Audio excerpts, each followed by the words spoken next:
Marlapati coaching centre sir Veeraswamy గారు ఈ రోజు మన స్టూడియోకి రావడం జరిగింది. సార్ నమస్తే, వెల్కమ్. ఆకాశం టీవీకి వచ్చారు మీరు. ఎట్లా అసలు ఏంటి సింగరేణికి ఎక్కువగా మీరు ఇది చూపిస్తుంటారు కదా? సింగరేణి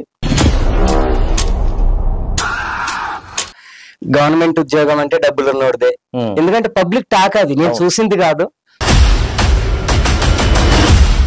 అంటే ఇబ్బందులు వచ్చినాయి సార్ ఏమన్నా 2 సంవత్సరాలు అమౌంట్ పరంగా గానీ, లేకపోతే ఎగ్జామ్స్ ఇక్కడ ట్రావెల్ కి వెళ్ళాలన్నా రావాలన్నా? ఇక కష్టాలు అనేవి మామూలు కష్టాలు కాదులే, కర్ణుడి కష్టాలు అంటారు కదా, ఆ టైప్ కష్టాలు.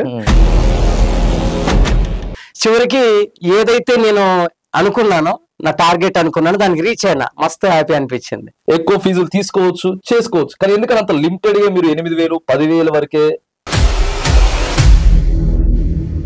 ఇక పిల్లల దగ్గర నుంచి వచ్చే ఫీజులతోనే నేను సంపాదించాలనే కాన్సెప్ట్ కాదు.